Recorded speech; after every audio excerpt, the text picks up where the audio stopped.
Hi folks, only me again, and welcome to today's YouTube video. And today I've been very kindly asked by Darren Connolly, the editor of 3FurlonngsOut, to preview for you tomorrow night's card at Dundalk on Friday the 21st of October, and we hope to point you in the way of some winners, and hopefully you can go home with some euros in your pockets. So let's get down to business, and the opening race which we shall be looking at is the 5+6, and the selection for this race is 18 Summers.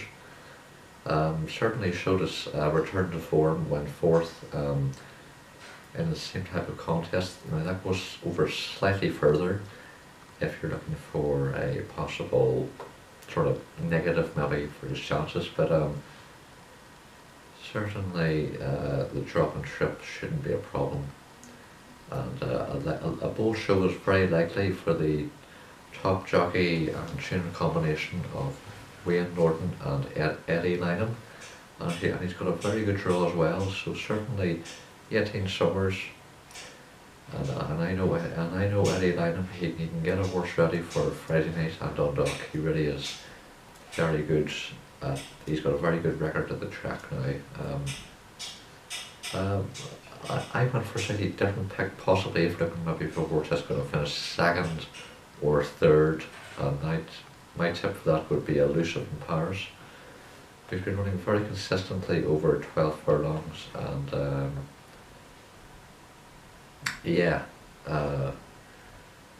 wasn't a great run last time out at fourth. Finished a bit tailed off that day. My only worry about him is now that he's 7 years old, so he can't really be still improving. So I think he might find an improver here possibly too good. So that would be my only worry about him. But certainly, but even though that 18 Summers is 9 years old as well, but it is carrying 9 pounds less, so that's a big weight difference, and 18 Summers is better handicapped and looks maybe just a better horse. So our selection for this race is 18 Summers. So that brings us on now to our second race. It's staying a handicap over 12 furlongs trip, and I was asked to do this race and provide this selection, and I've gone for 2 Choose, who struck on really well to win over course and distance here last time out. He does have a good draw here, and certainly I must say that I think at Dundalk I find course form really important, and this horse has got experience off the track, and that was a good win last time out. Just a week or just that's ready, yeah. So he's backing up a bit quickly, but Thomas Gibney is making a name for himself in the sport of kings, and Colin Keane's riding really well. So I really do like 2 Choose's chance. Any others? Admiral Dunn for Jim Bolger must have a decent chance of being in the top 3. Has been running in some better races of late, and certainly this slight step in grade should enable them to get some prize money. And but our selection for this race is 2 Choose for Thomas Gibney. That brings us on to the third race in the card, and it's a competitive looking nursery handicap. Really, the one standout horse here has to be Evie's Wish for William McCreary and Billy Lee. Ran a good race last time out of the Curragh behind the smart looking horses of Joseph O'Brien's.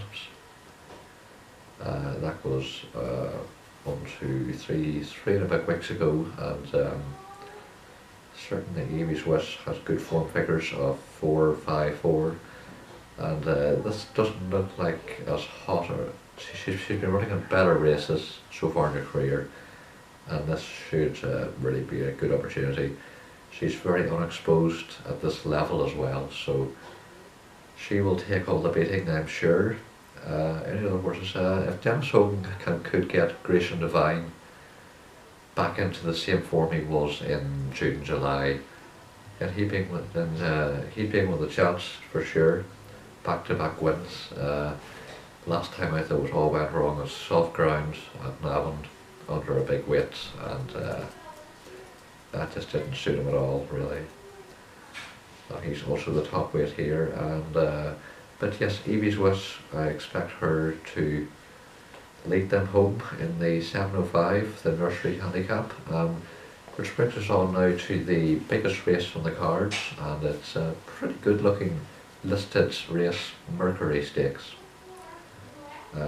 My selection for this race is Ardumi for Colin Keane and Ger Lyons, who downs the very smart Washington DC at the Curragh on Irish Champions Weekend. That's a very good level of form, and obviously he is carrying a slight penalty here though, but I think he's more than good enough to justify it, and certainly the form with Washington DC now looks very good. After Washington DC, he finished second in the big sprint on Art Day, the Group 1 Prix de l'Abbé. That was a very good run, and who knows, I think he possibly could win at the Breeders' Cup on the first weekend in November. So yeah, the form looks very good. The stable are in good form as well, and certainly Colin Keane has been running very well. We'll need a bit of luck and running though from the draw, and well, actually everybody will, because there's such a big field of 16, but yeah, it's a good looking race. You've also got horses like Gold Dream, Caspian Prince, Movie Star, Medician Man, who ran really well at Ascot a few weeks back, and Chiclet, who's running very well for Tracy Collins. Pat Smullen's a very eye-catching booking for that horse. That might be one at each way, under a decent weight indeed, yeah. But our selection for that race is the Group 2 Flying 5 Stud Stakes winner, Ardumi. Which brings us on now to the 8:05, and it's another very competitive race. It's a good maiden this, I think. All the big stables are represented. Timmer Dermot Wild, Aidan O'Brien has a few in it. Jessica Harrington's got an interesting looking horse engaged, and but our selection for this race, the 8:05, is Live Twice, who Darren went for. Looks very capable of paying her way in the future, judging by her third placing at the Curragh. Wasn't given a hard ride that day by the jockey, and Chris Hayes is getting aboard, and Chris Hayes does ride Dundalk very well. So Live Twice must be in with a big shout here for Paul Deegan. His horses have been going well recently. Has run some good races, bumped into a smart type of Aidan O'Brien's at Dundalk in May. It was a good run last time out in a better race at the Curragh, but that was way back in July. But I certainly trust Paul Deegan will have this horse in good enough form to possibly visit the winner's enclosure. Some others here. London is a very interesting one. This Galileo Colt has looks like he's really coming to himself now. He had a big reputation last year, was given a big name, and I certainly think he's coming to the boil now, and Shamie Heffernan takes the ride. So I think London is in with a big shout as well. But I've got to stick with Live Twice, and Hamley for Jessica Harrington. Don't rule him out as well. Has run really well. Ran really well last time out. The start of was a little bit disappointing, but certainly Jessica can get horses to improve, run to run. And that brings us on to the penultimate race on the card, the Crown Plaza Leading Jockey and Trainer Championship Apprentice Handicap.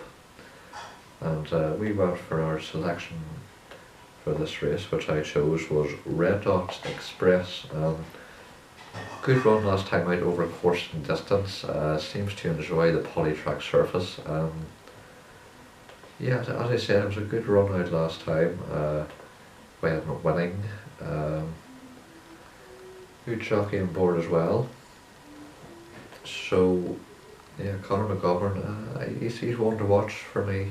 I've been very impressed with Conor and his riding so far, and he can only improve. This horse might still be improving. He's only a 4-year-old, and yeah, but he's also got a good draw here. So obviously we'll need a bit of luck and running because there is 17 runners, and yeah. Red Hot Express is the pick for this race. Lily's Prince could also run a big race for Dennis Lenihan. Good second last time out, and has got slightly less weight than Red Hot Express. So, but my pick for this race is still Red Hot Express. And that brings us on to the final race on the card, and it's a handicap over the 7 furlong trip. And Darren has chosen Michael Halford's horse, Vitello. Came 3rd place a few weeks back, and didn't look straightforward. He really doesn't look straightforward. He sort of was a wee bit green, but he has Shane Foley's in the saddle. That can only be a positive, and Michael Halford does really well with his runners at Dundalk. He must be the leading trainer at the track, if not one of the leading trainers of the track. The horse seems to be in good form, owned by Godolphin as well. Gerald Lyons' horse, Reckless Endeavour's one to watch. I've always had a lot of time. I've always had a lot of big hopes for this horse. Certainly judging that he is a half-bro to the horse who ran so well in the Irish Guineas behind Glen Eagles at the Curragh. That was related to a good horse. I was expecting a better run maybe in Irish Champions Day, but at Leopardstown, but he sort of dropped away over the 7 furlong trip. But I think the polytrack is maybe better suited to his style of racing, and but still, the tip here must be Vitello for Michael Halford and Shane Foley, and well, that is the whole card previewed for you folks. So all that is left for me to say is thank you very much for listening, and please make sure to visit the website www.3FurlonngsOut.com. I put a link in the description below this video, and make sure to follow me on Twitter at Glen_Cult, and I look forward to talking to you all again, and hopefully this video will have provided you with some winners for tomorrow night's racing at Dundalk. So stay safe folks, and enjoy the racing.